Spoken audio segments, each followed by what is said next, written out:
बच्चों आपका डिफरेंशियबल चल रहा है और यहाँ पे जिन फंक्शन का आप डिफरेंशियबल निकाल चुके हैं उसको हम एक फॉर्मूले की तरीके से यहाँ पे बनाएंगे कि y equal to x square है, तो आपने इसका डिफरेंशिएट किया है विद रेस्पेक्ट टू x, तो y को आप क्या लिखेंगे dy upon d x square का आपने लिया है 2x। अब ये फॉर्मूले से यानी जो हमने अभी क्वेश्चन किया है उसके रिजल्ट मैं यहाँ डायरेक्ट बता रहा हूँ। y equal to sine x लिया, वहाँ आपने differentiate with respect to x किया, तो वहाँ आपने y का dy अपॉन डी एक्स यानी y का differentiate dy upon d x, sine x का वो अपना cos x, ये आपने प्राप्त किया है। अब जिस प्रकार आपने इस फंक्शन का डिफरेंशिएट ये प्राप्त किया है, इसका ये प्राप्त किया है, तो इसी प्रकार हमारे कुछ स्टैंडर्ड फंक्शन हैं कि ये हमने बाय डेफिनेशन निकाले हैं, लेकिन आगे से मैं अब आपको एक लिस्ट बता रहा हूँ कि जिसमें एक स्टैंडर्ड फंक्शन होगा और उसका डिफरेंशिएट उसके फॉर्मूले से समझा जाएगा। एक ले लीजिएगा कि y इक्वल टू एक्स की पावर n है, यानी यहाँ x की पावर का कोई भी आपका फंक्शन है, आप वहाँ डिफरेंशिएट करें विद रेस्पेक्ट टू x, तो y को तो dy अपॉन डी एक्स आपने डिफरेंशिएट करके दिखा दिया है।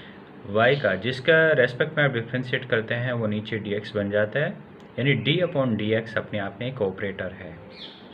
इस ऑपरेटर को आप हर जगह वहाँ पे लगाइएगा जहाँ आप डिफरेंशिएट कर रहे हैं x के रेस्पेक्ट में। तो y के साथ आपने ऑपरेटर लगाया d अपॉन डी एक्स, तो क्या हो गया dy अपॉन डी एक्स हो गया। इक्वल टू में अगर x की पावर का कोई फंक्शन है तो ये पावर बाहर आ जाएगी और एक पावर इसकी कम हो जाएगी, ये इसका एक डायरेक्ट फॉर्मूला समझिएगा आप। इसी प्रकार आप दूसरा फंक्शन ले रहे हैं y इक्वल टू e की पावर x, इसका डिफरेंशिएट करेंगे तो dy upon d x, e की पावर x का e की पावर x ही रहेगा। पूरी लिस्ट अब आपको आगे दी गई है। y equal to sine x है तो इसका डिफरेंशिएट याद करेंगे cos x, y equal to cos x है, इसका डिफरेंशिएट आप याद करेंगे माइनस का sine x, y equal to tan x का डिफरेंशिएट हो जाएगा sec square x, y equal to cosec x का डिफरेंशिएट होगा minus cosec x cot x, y equal to sec x का डिफरेंशिएट आप याद करेंगे sec x tan x, y equal to cot x का डिफरेंशिएट याद करेंगे minus cosec square x, y equal to log x का differentiate one upon x, y equal to log x, यहाँ differentiate ये लॉग एक्स का differentiate one upon x है। अब log x तो दोनों जगह है, लेकिन यहाँ पे जो बेस है उसका ई बेस है, लिखते नहीं है, जहाँ बेस लिखा नहीं जाता है वहाँ ये समझा जाता है कि उसका बेस ई है। लेकिन अगर बेस ई से चेंज हो जाए, बेस ए हो यानी कोई भी दूसरा नंबर हो और लॉग एक्स आपका लिया गया है, यानी लॉग एक्स है बेस ए पर, तो लॉग एक्स का वन अपॉन एक्स तो हो गई, लॉग इसी के मल्टीप्लाई में एक फंक्शन बनेगा आपका log e, और ये बेस आपका सेम रहेगा। कब? जब आपका बेस चेंज है। y इक्वल टू ए की पावर x का सेम होगा और log a आ जाएगा, यानी इस a का आपने log लिया है, लॉगरिथम, ठीक है, लघु गुणक, तो a की पावर x का हो जाएगा a की पावर x log a, इसका बेस नहीं लिखा है, इसका मतलब यहाँ पे बेस e है। y इक्वल टू c का मतलब कांस्टेंट, x नहीं है, आप उसका डिफरेंशिएट कर रहे हैं, वो आपका 0 हो जाएगा। कुछ क्वेश्चंस आपको यहाँ समझाए गए हैं। मान लिया कि y इक्वल टू एक्स की पावर 3/2, फॉर्मूले से आप इसका डिफरेंशिएट करेंगे तो फॉर्मूले से क्या हो जाएगा 3/2 बाहर आ जाएगा, एक पावर कम हो जाएगी, तो 3/2 बाहर, x की पावर हो जाएगी 3/2 माइनस 1, सिंप्लीफाई किया तो ये आ जाएगा। इसी प्रकार आप लेंगे दूसरा question, y equal to x की पावर माइनस के हाफ, वही डिफरेंशिएट करिएगा विद रिस्पेक्ट टू x, तो dy upon d x minus half बाहर आ जाएगा, और x की पावर पहले क्या थी -1/2, उसमें से -1 करेंगे तो हो जाएगा dy upon d x minus के 1/2, एक्स की पावर -3/2। इसी प्रकार आप लेंगे y इक्वल टू एक्स का, y इक्वल टू एक्स को आप लिख सकते हैं y इक्वल टू एक्स की पावर 1, डिफरेंशिएट करो dy अपॉन डी एक्स, 1 बाहर आ जाएगा, x की पावर 1 में से 1 माइनस हो जाएगा, 1 माइनस 1, तो x की पावर हो गई 0, x की पावर 0 का मान भी 1 है, 1 गुणा 1 कितना हो जाएगा 1, dy अपॉन डी एक्स का मान 1 हो जाएगा। y equal to 3 sine x dy upon d x बराबर, क्योंकि आप जानते हैं साइन एक्स का डिफरेंशिएट होता है कोस एक्स, 3 का होता है 0, लेकिन यह मल्टीप्लाई में है। अगर ये पूरा का पूरा फंक्शन आपका x का बोला जाएगा, नॉट कांस्टेंट, अगर ये पूरा कांस्टेंट होता तो 0 होता, तो 3 मल्टीप्लाई साइन एक्स का कोस एक्स।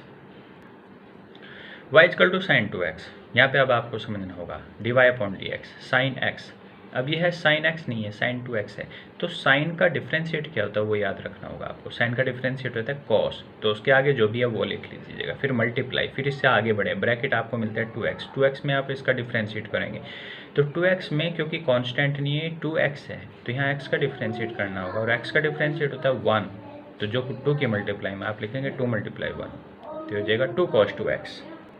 यहाँ पे आपको ये समझना होगा कि y equal to sine x आपने पढ़ा था फॉर्मूले में, तो x की जगह क्या हो गया 2x हो गया, तो ध्यान रखना है कि आप इस तरीके के डिफ्रेंशिएट करने के लिए जो परिवर्तन हो रहा है, अब वो साइन में परिवर्तन है, साइन के आगे जो कोण का मान लिखा है वो परिवर्तन। तो पहले साइन को याद करो कि साइन को क्या बोलते हैं। जैसे साइन एक्स का होता है कोस एक्स, तो एक्स को बाद में छोड़ दीजिएगा।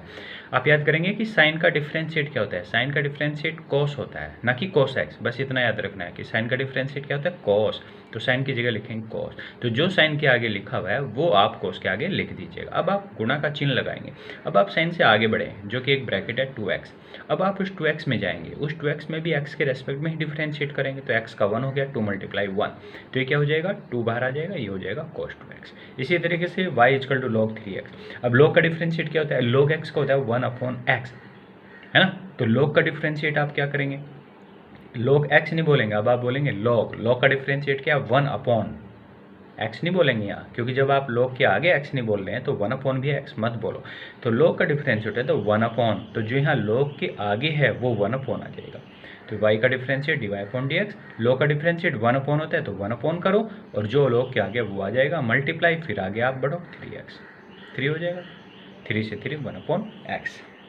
तो इसी प्रकार आप करते जाएं। जैसे y = log sin 2x, तो log का डिफरेंशिएट 1/ होता है तो 1/, जो भी log के आगे है वो फंक्शन आ जाएगा, फिर मल्टीप्लाई, फिर आगे बढ़ो, log से आगे बढ़े साइन का डिफरेंशिएट होता है cos, तो साइन की जगह cos लिखो, जो साइन के आगे है वो आ जाएगा, मल्टीप्लाई, फिर आगे बढ़ो 2x का डिफरेंशिएट 2।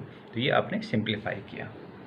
एक्सरसाइज 5.2 में आप इसी तरीके से सारे क्वेश्चंस कर सकते हैं। y = sin x² + 5, y का dy/dx, साइन का cos x² + 5 सेम आ जाएगा, मल्टीप्लाई करें x² + 5 और 2x + 0।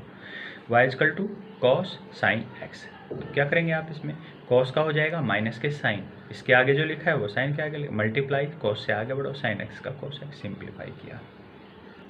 Question number 4, y = sec tan √x, तो ये आपका फंक्शन है। y का dy/dx, √x को x⁴1/2 लिख लिया। पहले sec का करेंगे, sec होता है sec x tan x, तो sec tan आ जाएगा, और इसके आगे sec x tan x, x की जगह आपको ये लिखना है पूरा फंक्शन। फिर मल्टीप्लाई का साइन लगाओ, फिर आप sec से आगे बढ़ो, tan का होता है sec², तो sec² लिखो, और जो tan के आगे वो sec² के आगे आएगा। फिर मल्टीप्लाई का चिन्ह लगाओ, और tan से आगे बढ़ो, x⁴1/2, इसका जानते हैं 1/2 बाहर आ जाएगा और x⁴1 कम हो जाएगी। तो यहाँ आपने इसे सिंप्लीफाई कर लिया, dy/dx = ये पूरा फंक्शन बन गया, dy/dx इसे और सिंप्लीफाई किया तो ये फंक्शन बन जाएगा। एक आप यहाँ देखिएगा y = cos √x, तो यहाँ पे क्या करेंगे, x⁴1/2 बना लेंगे और इसे इसी तरीके से डिफ्रेंशिएट करेंगे। या y = sin ax + b, इसे भी आप इसी तरीके से डिफ्रेंशिएट करोगे।